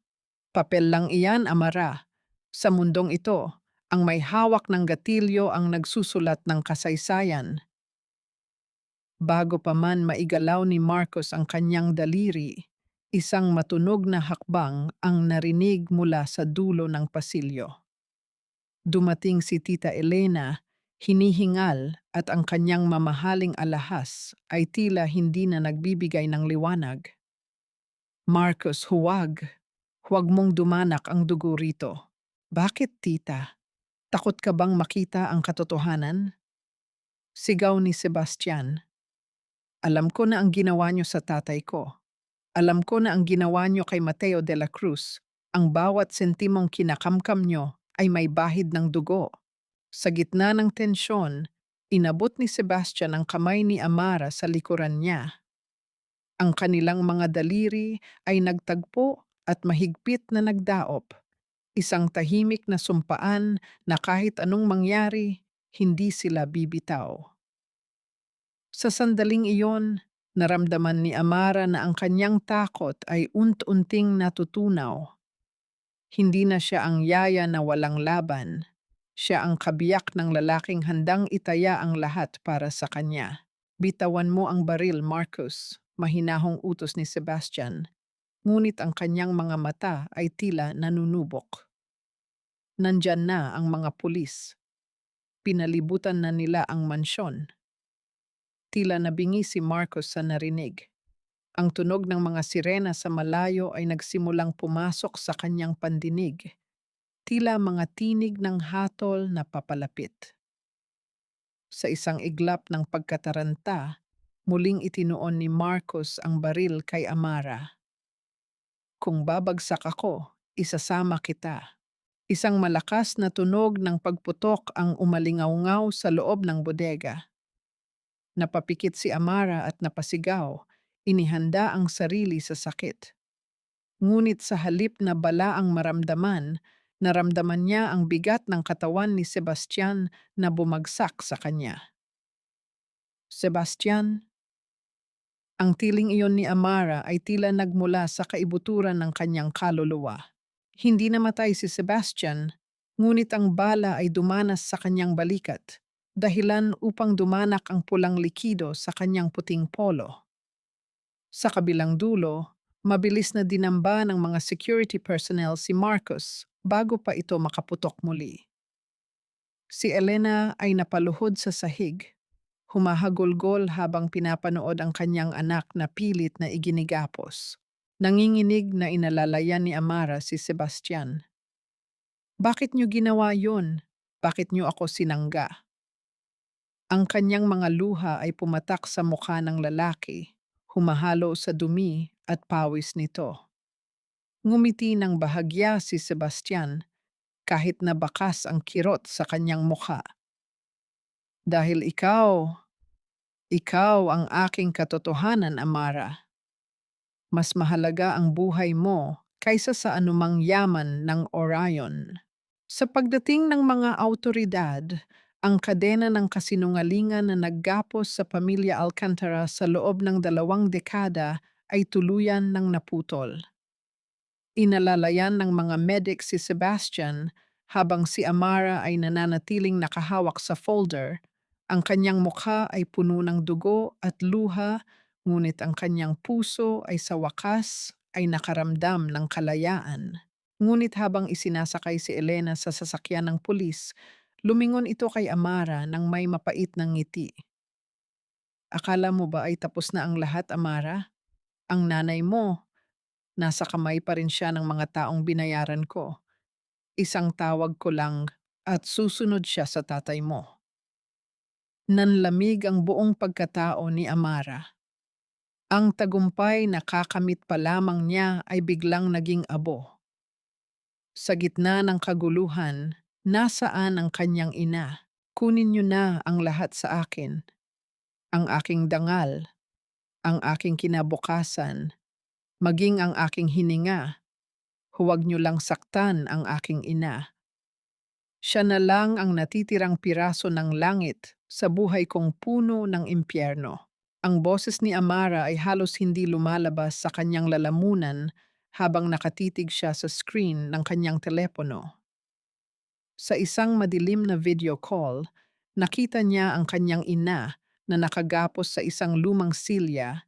Ang mukha nito ay puno ng takot at paghihirap. Sa likuran ay maririnig ang mahinang hampas ng mga alon sa pantalan, isang tunog na tila nagbibilang ng nalalabing sandali ng kaligtasan. Ang bawat patak ng luha ni Amara ay tila kumukulong asero na bumubutas sa kanyang puso. Naramdaman ni Amara ang lamig ng gabi na tumatagos sa kanyang suot na manipis na uniforme, ngunit mas matindi ang lamig na nagmumula sa katotohanang kailangan niyang mamili. Sa kanyang kaliwang kamay ay ang itim na folder, ang katarungang ipinaglaban ng kanyang ama hanggang kamatayan. Sa kanyang kanang kamay ay ang buhay ng babaeng nagbigay sa kanya ng hininga.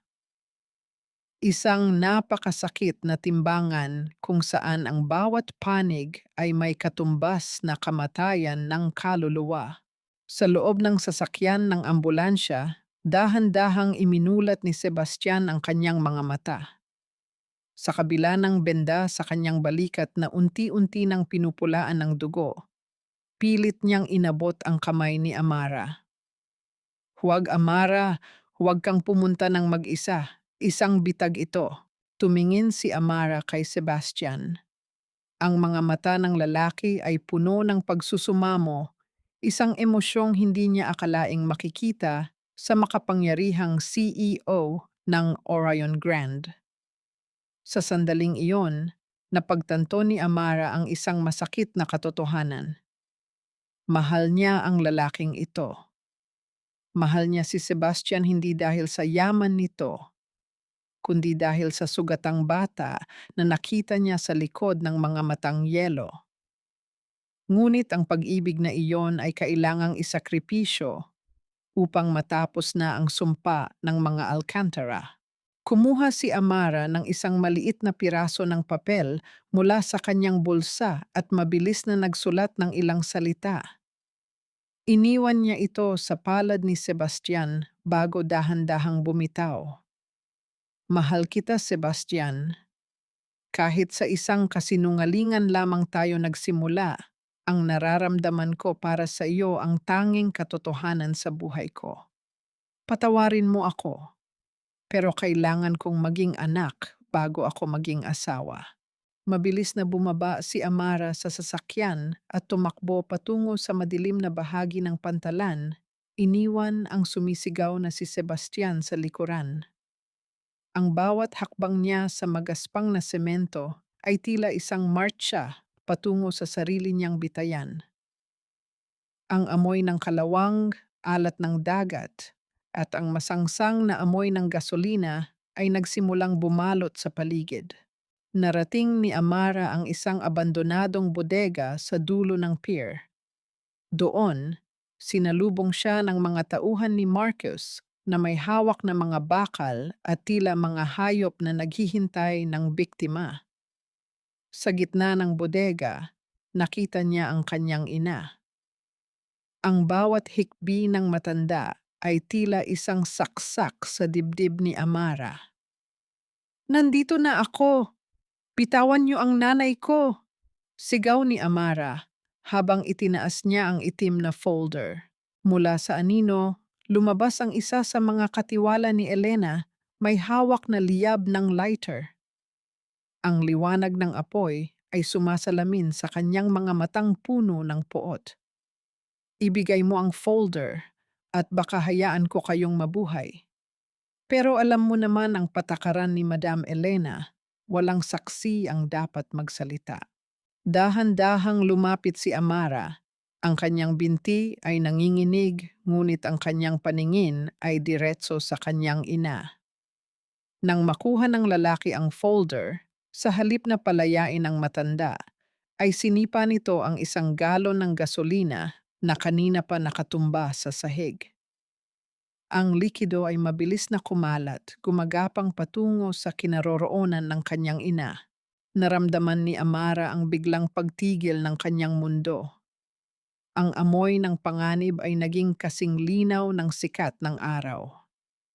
Sa isang iglap, itinapon ng lalaki ang liyab ng apoy sa sahig. Isang mabilis na paglaki ng apoy ang sumiklab.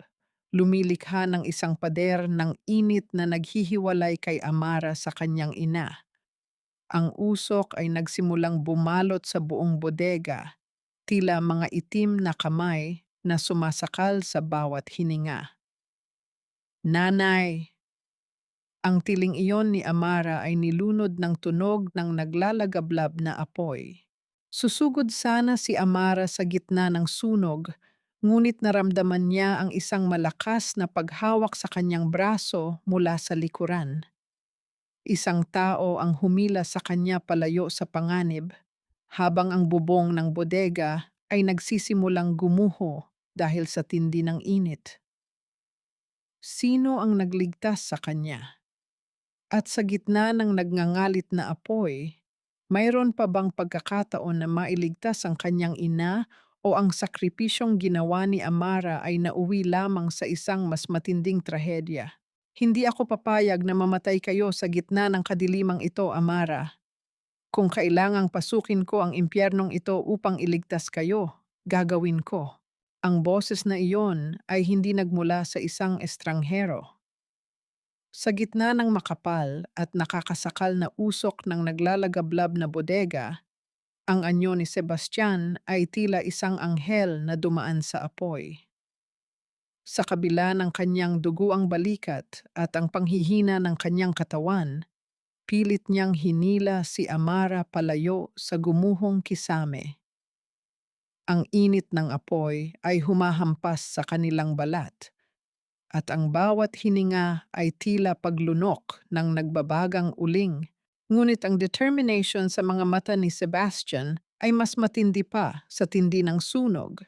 Naramdaman ni Amara ang lakas ng mga kamay ni Sebastian na bumabalot sa kanya. Ang nanay ko! Sebastian! Ang nanay ko! Ang kanyang sigaw ay halos hindi marinig dahil sa dagundong ng apoy na lumalamon sa mga tuyong kahoy at kagamitan sa loob. Ang kanyang mga mata ay nanunuyo sa tindi ng init, at ang bawat patak ng kanyang luha ay agad na naglalaho bago pa man dumaloy sa kanyang pisngi. Hindi sumagot si Sebastian. Sa halip, kinuha niya ang isang basang kumot na dala ng kanyang mga tauhan at mabilis na sumugod sa kinaroroonan ng ina ni Amara. Sa bawat segundo ng paghihintay, ang puso ni Amara ay tila hihinto sa pagtibok. Ang amoy ng nasusunog na goma at gasolina ay nagsisimulang magpadilim sa kanyang paningin. Ngunit bago pa siya tuluyang mawalan ng malay, nakita niya si Sebastian na lumabas mula sa pader ng apoy, pasan ang kanyang ina. Sa gitna ng nagngangalit na sunog, tumayo si Sebastian bilang isang tunay na haligi ng kaligtasan. Ang kanyang puting polo ay sunog na sa mga gilid at punong-puno ng itim na abo. Ngunit ang paraan ng kanyang pagyakap sa dalawang babaeng pinakamahalaga sa kanya ay nagpapakita ng isang pag-ibig na handang sumuway sa kamatayan. Sa sandaling iyon, ang katarungan ay hindi na lamang tungkol sa mga dokumentong nasa folder, kundi tungkol sa halaga ng buhay na ipinaglalaban. Pagkalabas nila sa bodega, sinalubong sila ng malamig na hangin ng madaling araw at ang nakakabinging tunog ng mga sirena ng bumbero at pulis. Ang liwanag ng mga asul at pulang ilaw ay tumatama sa mukha ni Elena at Marcus na noon ay nakaposas na sa loob ng sasakyan ng mga autoridad. Ang folder na kinuha ng mga tauhan ni Elena, isang huwad na kopya lamang na sadyang inihanda ni Sebastian bilang Payne. Ang tunay na ebidensya ay nasa kamay na ng mga abogado sa labas ng bansa, handang ilathala sa bawat pahayagan. Lumingon si Amara kay Elena. Ang ginang na dati ay tila reyna ng Orion Grand ay mukhang isang basang sisiw. Hulas ang makeup, gulo ang buhok, at ang kanyang mga mata ay puno ng matinding poot at kawalan ng pag-asa. Tapos na ang paghahari niyo, Tita Elena. Ang tinig ni Amara ay mahinahon, ngunit may dalang bigat ng libu-libong sakripisyo. Ang bawat luha na pumatak mula sa aking mga mata at ang bawat patak ng dugo mula sa aking tatay ay nahanap na ang kanilang kabayaran. Hindi nyo kailanman matatalo ang katotohanan gamit ang inyong yaman. Hindi nakasagot si Elena. Ang tanging narinig ay ang pag-andar ng sasakyan ng pulis, tila isang huling hininga ng isang madilim na kabanata. Si Marcos ay nakayuko, hindi makatingin sa pinsang binalak niyang patayin. Ang katarungan, sa wakas, ay bumagsak ng may kasamang bigat ng batas at moralidad. Dahan-dahang inilapag ni Sebastian ang ina ni Amara sa isang stretcher. Agad na dinaluhan ng mga medic ang matanda. Tumingin si Sebastian kay Amara. Ang kanyang mukha ay puno ng uling, ngunit ang kanyang mga mata ay nagniningning sa pag-ibig. Inabot niya ang kamay ng dalaga, ang mga daliring magaspang at puno ng dumi, at hinalikan ito sa harap ng lahat. Patawad, Amara, dahil hinayaan kong umabot tayo sa ganito. Bulong ni Sebastian, ang kanyang boses ay nanginginig sa pagod. Pero mula sa gabing ito, wala nang magiging anino sa pagitan natin. Ang pangalang Alcantara ay hindi na magiging isang kulungan, kundi isang tahanan para sa iyo. Napaiyak si Amara, ngunit sa pagkakataong ito, ang kanyang mga luha ay matamis, mga luha ng pasasalamat at paglaya. Sa likuran nila, ang bodega ay tuluyan ng gumuho, lumilikha ng isang tumpok ng abo na tila sumisimbolo sa pagtatapos ng poot. Ngunit habang inaalalayan si Sebastian patungo sa ambulansya, bigla itong napahawak sa kanyang dibdib at nawalan ng balanse.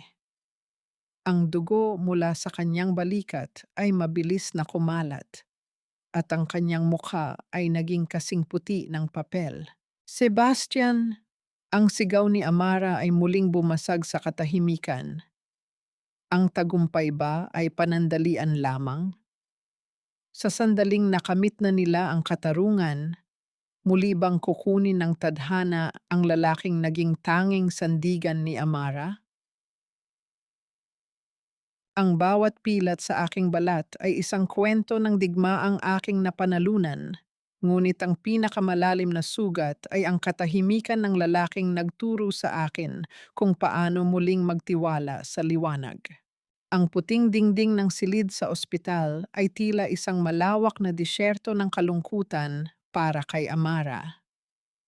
Sa loob ng 3 araw, ang tanging nag-uugnay sa kanya sa realidad ay ang regular na pag-akyat at pagbaba ng dibdib ni Sebastian at ang mahinang huni ng mga makinang nagbabantay sa kanyang buhay. Walang ingay ng mga takong sa pasilyo, walang sigaw ng pagmamalupit. Tanging ang katahimikan na punong-puno ng mga panalangin hindi pa nabibigkas. Nakaupo si Amara sa tabi ng kama, ang kanyang mga kamay ay mahigpit na nakahawak sa malamig na palad ni Sebastian. Ang bawat daliri ng lalaki ay kinalalagyan ng kanyang pag-asa. Sa kabilang silid, ang kanyang ina ay ligtas na at unti-unti nang bumabalik ang lakas. Ang hustisya ay nakamit na. Ang mga balita tungkol sa pagkakakulong ni na Elena at Marcos ay bumandera sa bawat pahayagan at ang Orion Grand ay sumasailalim na sa isang malawakang paglilinis ng mga tiwaling opisyal. Ngunit para kay Amara, ang lahat ng tagumpay na iyon ay walang saysay kung hindi muling imumulat ng kanyang asawa ang kanyang mga mata. Kising na, Sebastian. Tapos na ang gabi. Bulong ni Amara, Ang kanyang tinig ay gumaralgal habang dahan-dahang hinahaplos ang buhok ng lalaki. Nakalaya na tayo. Hindi na natin kailangan ng maskara. Sa gitna ng kanyang pagbabantay, tumayo si Amara at humarap sa malaking salamin sa loob ng silid. Tinitigan niya ang kanyang sarili, hindi na ang lupaypay na tagapaglinis na sinampal sa lobby, kundi isang babaeng may paninindigan. Dahan-dahan niyang kinuha mula sa kanyang bag ang kanyang lumang name tag na may nakasulat na Amara, Housekeeping. Hinawakan niya ito ng mahigpit bago ito dahan-dahang inilapag sa mesa, tila isang pagpapaalam sa kanyang lumang pagkatao. Sa sandaling iyon, naramdaman niya ang isang kakaibang lakas. Ang kanyang pagbangon ay hindi lamang dahil sa yaman ni Sebastian, kundi dahil natutunan niyang mahalin ang kanyang sariling dangal. Pagkalipas ng ilang oras, naramdaman ni Amara ang isang mahinang paggalaw sa kanyang kamay. Ang mga daliri ni Sebastian ay tila humahanap ng init. Dahan-dahang iminulat ng lalaki ang kanyang mga mata, at ang unang bumungad sa kanya ay ang mukha ni Amara na naliligo sa liwanag ng umaga. Amara. Ang boses ni Sebastian ay mahina, tila galing sa malayo, ngunit punong-puno ng buhay. I'm here, Sebastian. I'm right here. Sagot ni Amara habang ang mga luha ng kagalakan ay hindi na mapigilan. Safe na ang lahat. Wala na sina Tita Elena. It's over. Ngumiti ng bahagya si Sebastian. Ang kanyang mga mata ay nanatiling nakatitig sa kanyang asawa. The contract is over too, right? Napatigil si Amara. Ang tanong na iyon ay tila isang malamig na tubig na nagpabalik sa kanya sa realidad. Ang kanilang kasal ay nagsimula bilang isang transaksyon, isang paraan upang iligtas ang isa't isa. Ngayong wala na ang banta, wala na rin ang dahilan para manatili silang magkasama sa ilalim ng batas. Makalipas ang isang buwan, muling binuksan ang Orion Grand sa ilalim ng bagong pamumuno. Si Amara ay hindi na bumalik sa paglilinis. Siya ay itinalaga bilang Head of Human Capital, ang tagapagtanggol ng mga karapatan ng bawat manggagawang dati ay tila walang boses. Ang bawat empleyado ay nakatingin sa kanya ng may paghanga at respeto. Ang hotel na dati ay simbolo ng pang-aapi ay naging isang tahanan ng pagkakapantay-pantay. Isang hapon, habang naglalakad si Amara sa lobby, tumigil siya sa eksaktong lugar kung saan siya lumuhod at binitay ang kanyang dangal noon. Wala na ang takot. Tanging ang pasasalamat na lamang ang natira. Nakita niya si Sebastian na nakatayo sa malayo. Pinapanood siya ng may pagmamalaki. Lumapit si Sebastian sa kanya. Ang kanyang balikat ay maayos na ang benda sa ilalim ng kanyang suit. Inabot niya ang isang maliit na pelos na kahon. Amara, I know the contract is finished. You are free now. You can go anywhere. Be anyone. Kinuha ni Amara ang kahon at binuksan ito. Isang bagong sing-sing ang naroon. Isang simpleng ginto na walang halong pagpapanggap. Ano ito, Sebastian? Hindi iyan bahagi ng kontrata, sabi ni Sebastian. Ang kanyang boses ay puno ng katapatan. Iyan ay isang paanyaya. Hindi kita pipilitin, but I want to start over.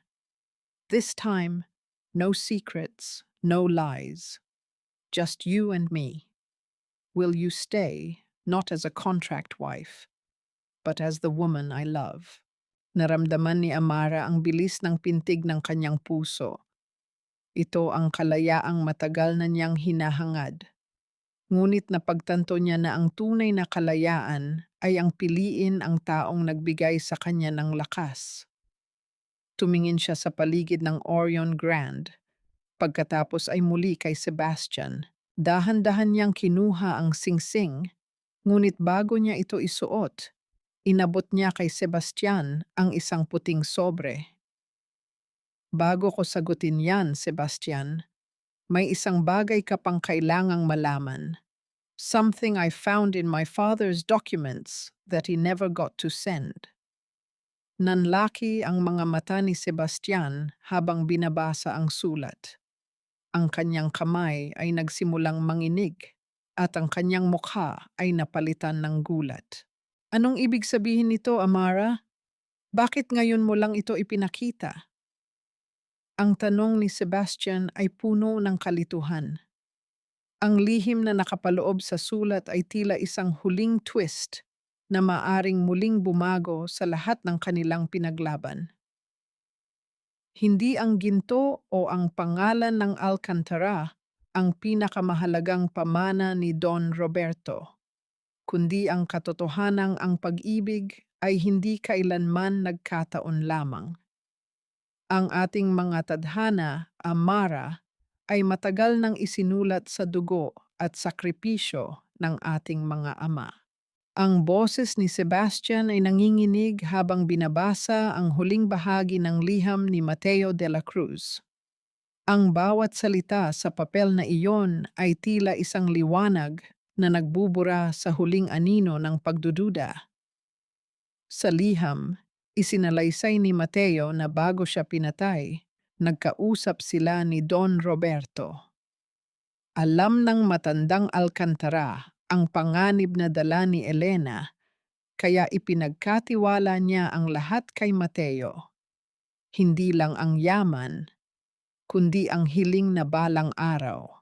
Ang kanilang mga anak ay magtagpo upang itama ang baluktot na landas ng kanilang pamilya.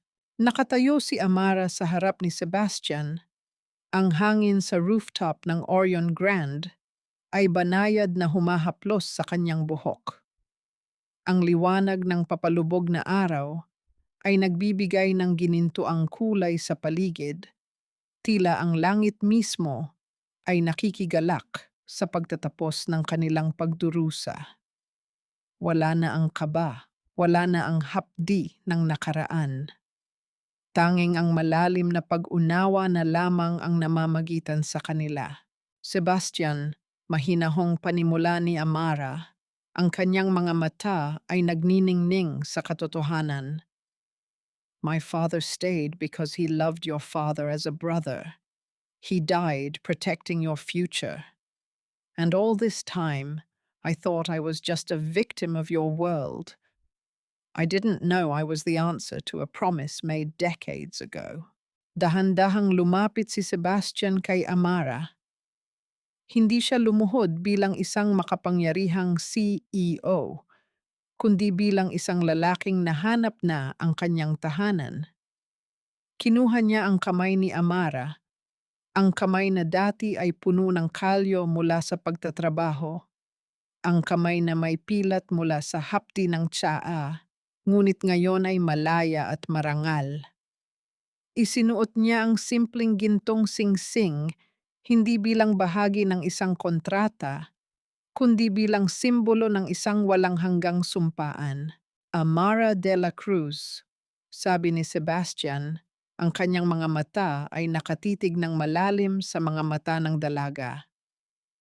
The first time I saw you in the lobby, nakita ko ang sarili ko sa iyo, isang taong lumalaban sa gitna ng kawalan. I used you to protect my legacy, but in the process, you saved my soul. I don't want a contract wife anymore. I want a partner, a lover, and the mother of my future children. Will you marry me for real this time? Naramdaman ni Amara ang isang matamis na pagsikip sa kanyang dibdib. Ang bawat sakripisyo, ang bawat sampal na tinanggap niya, at ang bawat gabing iniyakan niya sa dilim ay tila nagkaroon ng kabuluhan sa sandaling iyon. Ang pag-ibig na nagsimula sa isang kasinungalingan ay naging pinakamatibay na katotohanan sa kanyang buhay. Yes, Sebastian, bulong ni Amara, habang ang kanyang mga luha ng kaligayahan ay dahan-dahang dumadaloy. Sa hirap at ginhawa, sa dumi o sa yaman, hinding-hindi na ako bibitiw. Yinakap ni Sebastian si Amara ng mahigpit. Ang kanyang mukha ay isinubsob sa balikat ng dalaga. Nararamdaman nila ang init ng bawat isa, ang bawat hininga na punong-puno ng pag-asa. Wala nang Elena na maninira, wala nang Marcus na magbabanta. Ang Orion Grand ay hindi na isang kuta ng kasalanan, kundi isang monumento ng kanilang tagumpay laban sa tadhana. Makalipas ang ilang linggo, isang simpleng kasalan ang naganap sa probinsya ni Amara, malapit sa dagat na naging saksi sa kanyang pagkabata. Walang mga magarbong palamuti, walang mga kamera ng media. Tanging ang kanilang mga pamilya, ang kanyang inang ganap ng gumaling, at ang mga tapat na empleyado ng Orion Grand na naging saksi sa kanilang paglalakbay. Habang naglalakad si Amara sa buhanginan, suot ang isang simpleng puting gown, nakita niya si Sebastian na naghihintay sa kanya sa dulo. Ang ngiti sa labi ng lalaki ay sapat na upang burahin ang lahat ng pait ng kahapon. Ang bawat hakbang ni Amara ay tila isang pag-akyat patungo sa langit na matagal na niyang hinangad. Pagkatapos ng seremonya, habang pinapanood nila ang mga alon na humahalik sa pampang, sumandal si Amara sa balikat ni Sebastian. Ang katahimikan ay punong-puno ng mga salitang hindi na kailangang sabihin. Hindi na ito laro, Amara, bulong ni Sebastian habang hinahawakan ang kanyang tiyan. Tila may nararamdamang bagong buhay na nagsisimulang mabuo. Ito na ang ating habambuhay. Ngunit sa gitna ng kanilang kaligayahan, isang liham ang dumating sa kanilang bagong tahanan kinagabihan. Isang liham na mula sa loob ng bilangguan, may sulat kamay na pamilyar kay Amara. Ang mga salitang nakasulat doon ay tila isang huling bulong ng nakaraan na hindi pa handang manahimik. Para sa bagong Mrs. Alcantara, akala mo ba ay nahanap mo na ang lahat ng sikreto? May isang silid pa sa mansyon na hindi mo pa nabubuksan. Ang silid kung saan nagsimula ang tunay na sumpa. Napatitig si Amara sa liham. Ang kanyang puso ay bahagyang kumaba, ngunit nang maramdaman niya ang kamay ni Sebastian sa kanyang balikat, alam niyang anuman ang harapin nila, hindi na siya mag-iisa sa dilim. Lumipas ang isang taon na tila isang mabilis na agos ng malinaw na tubig, tinatangay ang lahat ng dumi at pait ng nakaraan. Ang Orion Grand ay hindi na lamang isang gusali ng semento at kristal. Ito ay naging simbolo ng bagong pag-asa sa ilalim ng pamumuno nina Sebastian at Amara.